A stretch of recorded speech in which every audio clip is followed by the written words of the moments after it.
This is a short presentation that gives you general tips about organizing your proposal.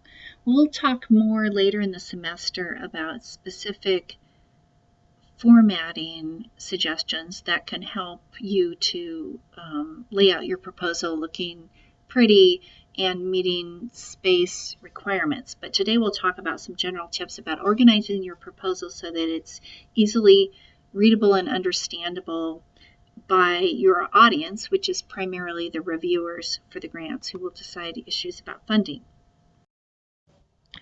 As you're organizing your grant proposal, you need to make sure that you present your ideas in a clear and logical progression. This is critical because reviewers of grants are usually assigned multiple applications to review. They're stressed out and in a hurry as they're reading your application, and if it's confusing to follow, if they have to jump around to really get the full picture of what you're doing, they will become frustrated and you will lose points in the review process for that. So what I recommend is that the first thing you do within each section of your grant is you outline the important points you need to cover. You put those points in a logical order, and then you start filling in the text related to each point. So for example, I have an outline here of what I might cover if I'm trying to justify the need for my program and why I want to do this program. This might be called the significance section in your grant application. It might be called the background section, but I would say pretty much every grant application is going to ask you to justify what the need is for the program that you're proposing. So in this outline, I have 4 major points. Number 1 is the need. Number 2 is previous efforts to address the need. Number 3 is what is the program that I want to implement and how does it fit in with previous efforts? And then number 4 is what's new and exciting about this program that I'm proposing. So once I've figured out those 4 major points, I would go in and then fill in the details related to that. So under the heading need, I have who does the program affect? There I would describe probably demographic characteristics of the program. Does it affect women more than men? Does it affect a particular racial group or a socioeconomic group? Are there particular risk factors that might be related to where a person works or what they're exposed to in their neighborhood? So I would look at who this problem affects, and then I would talk about how big is the affected population. Is it a small population? Like, is it a population that has some rare genetic disorder? Or is it a large population like that's affected, like obesity? Obesity affects a large portion of our population nationally. That helps to set the priorities for this problem or this need that I'm trying to express. So the more people affected, generally, the more favorable your grant proposal would be received. Then I would want to talk about where are these people? Are there more of them in a particular community? Are there more people affected in a particular region of the country? Where are these people? How will I reach them? And then I would also here talk about any national or local priorities to address the need. So we know that there is the Healthy People 2020 objectives that lay out what the goals are on a national level for improving health. We know that in the state of Colorado there are the 10 winnable battles. I believe CDC also has 10 winnable battles for the United States. So whenever there are national or local priorities, you would want to include them as you're trying to describe the need for the program that you're going to propose. Those priorities might also come from funding agencies. So for example, the American Cancer Society typically has certain types of cancer that they are particularly interested in, and if the cancer type that I'm working on is one of their priorities, then I would want to point that out in my application. Okay, number 2 is previous efforts to address the need. So here I need to tell the reviewers what I know about what's currently being done to address the need.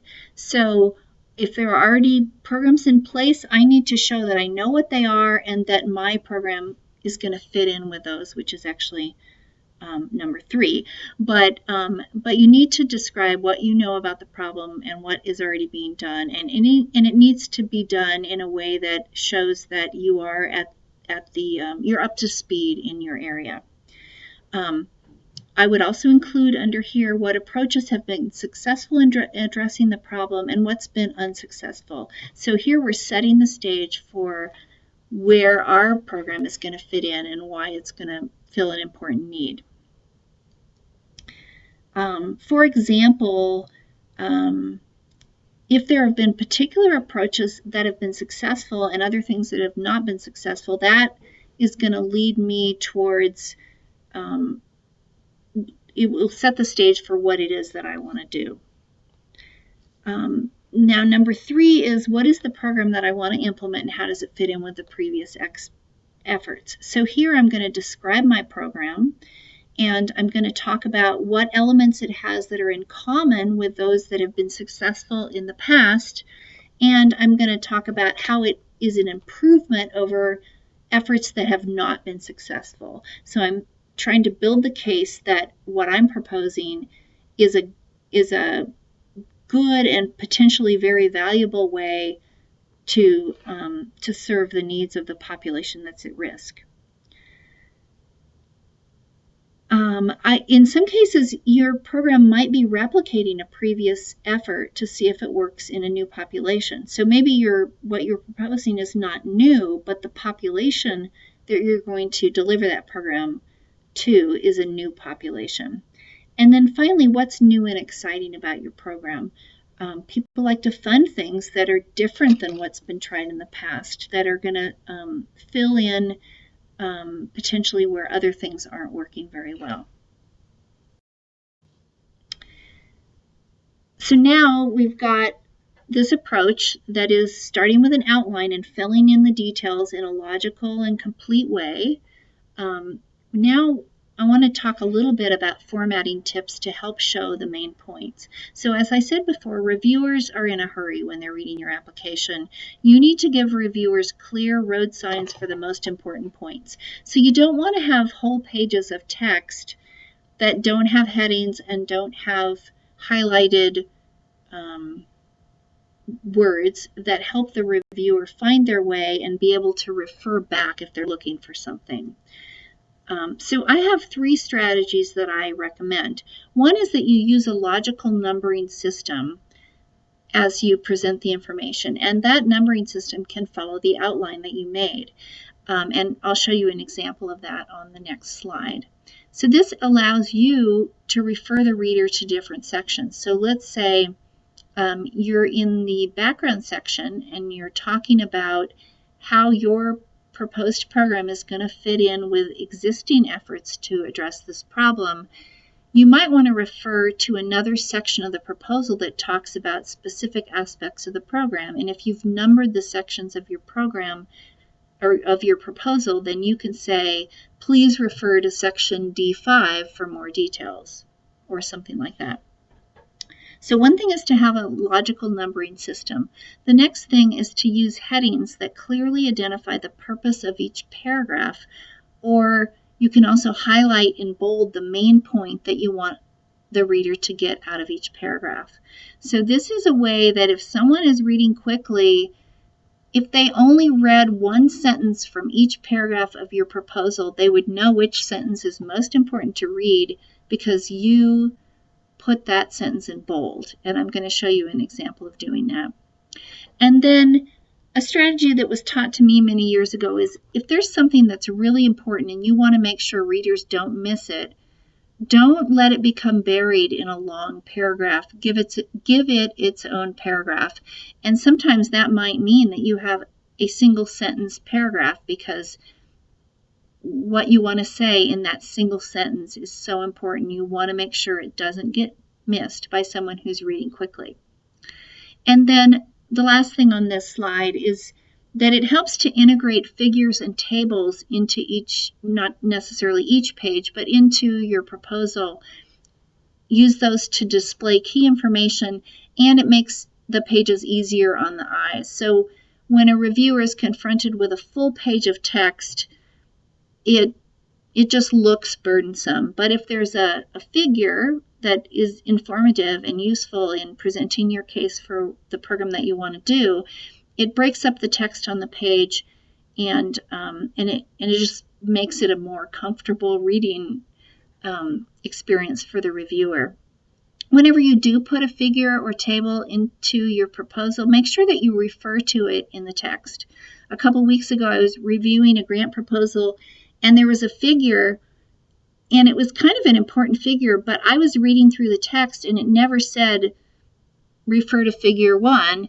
And so I read through the whole thing and never noticed figure 1 until I came back for my second pass through the proposal, and it had never been referred to. So I almost just didn't even look at the figure. So be sure that you always have a place in the text where you're referring to the figure, and I will also show you an example of doing that. Okay, this slide shows you some excerpts from a grant proposal of mine, and you can see that this is the significance section, and I have numbered each paragraph, really. Actually, some of these sections had multiple paragraphs in them, but I abbreviated it so you could see the formatting that I'm trying to present. But I've got headings for each section that give a description of what's going to be in that section. So even if the reviewer decides not to read section A1, which is rising skin cancer and melanoma rates, they will know that I covered the background on rising melanoma rates. My second section is A2, evidence that sun protection reduces skin cancer. Under this paragraph, I provided the evidence that sun protection does reduce skin cancer, but even if the reviewer doesn't want to look at the details of this paragraph, they know that I covered that. And many reviewers will expect that you're going to provide certain standard pieces of information about the problem that you're planning to address, like how big is the need, what's the evidence that we can do something about it. So that's those two sections. Then A3, I talked about the lack of progress in significantly altering high-risk UV exposure behavior. So this paragraph was about how we've tried various different things to get people to change their high-risk UV exposure behaviors, but haven't been very successful. And then this particular proposal was about developing evidence-based messages for sun protection for adults. And so the fourth section was about the lack of existing programs for adults. And in section A4, I had a table, and I wasn't really able to paste that table into this slide. So you can see that I wrote, imagine a table here, and then there's the table title, Table 1, Selected Skin Cancer Prevention Media Campaigns. And that table included the slogan, the location, and the evidence of effectiveness. And you can see that right above where it says imagine a table here, it says Table 1 shows selected U.S. and Australian skin cancer prevention media campaigns and their evaluation status. So I referred to the table in the text. And then in section 5, the proposal went on to talk about what is important to include in prevention messages. So the point here is that I've got these clearly identified sections in my proposal with bold headings, and even if someone doesn't read the details, they can see that I followed a logical progression and covered certain types of information in order to make my conclusion that the program I'm proposing is needed. Now this is another excerpt from a different skin cancer prevention proposal.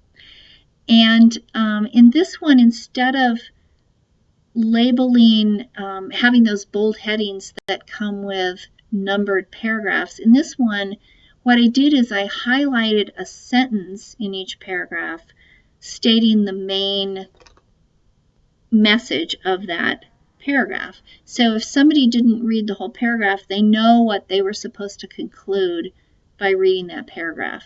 So you can see the first paragraph that's in this excerpt starts with, the use of youth-produced videos, which is what we were proposing to do, as the primary component of a sustained behavioral intervention is innovative. I guess I should say that this is the section on innovation from my grant proposal.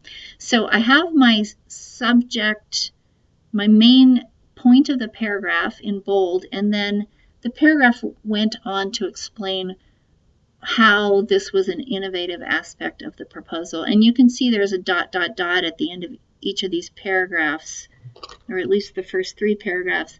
And there was a lot more in this paragraph than what I'm showing you. The second paragraph there says, this study is also innovative by integrating and measuring 21st century skills within a health promotion intervention.